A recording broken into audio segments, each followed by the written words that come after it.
First, as a member of the Nation of Islam, you have to always begin in the name of Allah, the Beneficent, the Merciful. I greet you in the terms of peace and paradise. Assalamu alaikum. Extremely important that we greet each other in peace now, across the board.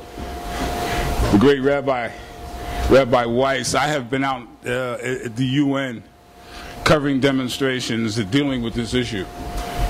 And Rabbi Weiss and his brothers have stood there under a serious barrage of invectives that and coming from other Jews. These are not coming from, homeboys in my neighborhood.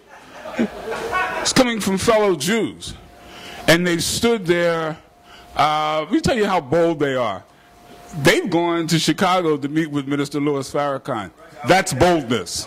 That's boldness.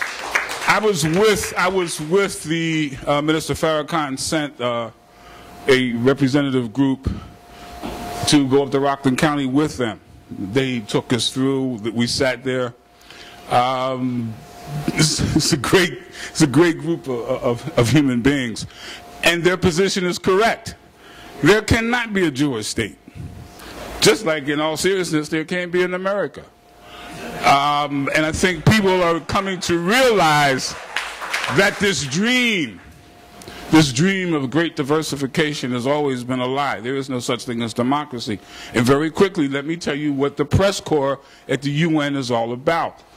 Around January, a story was written by a journalist at the UN condemning the fact that the United Nations has allowed the final call to roam through 42nd Street and First Avenue for the last 10 years. I've been attacked. My wife has been attacked, all by Zionists. Most of the press corps at the UN are not, if they're not Zionist sympathizers, they are Zionists.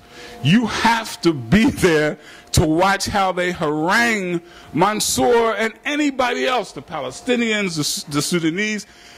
They harangue them. The only reason they don't bother me but so much is because they are afraid of those bow ties uptown. And every time they come after me, I remind them that the bow ties uptown are but a phone call away.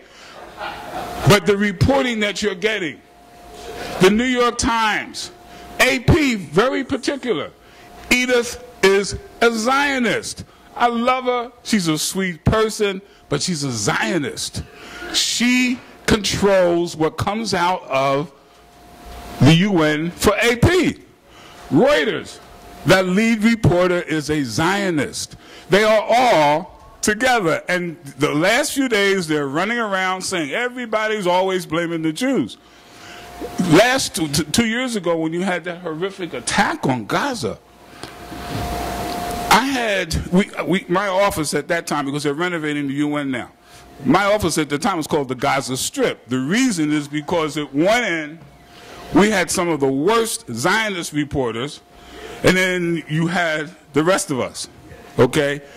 And we had battles, but the battles were silent battles. We didn't speak to each other. I refused to speak to any of those reporters because they were in complicity with what went on in Gaza in that war 2 years ago.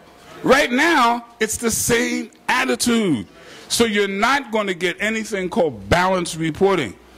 CNN, even Huffington Post, all of them, because you can tell by the office, how the offices are set up, who they are and who they deal with. So you best to get your news from the grassroots, from anything, but don't expect the New York Times, don't expect any of them to give you the truth. They cannot give you the truth. They are not allowed to give you the truth.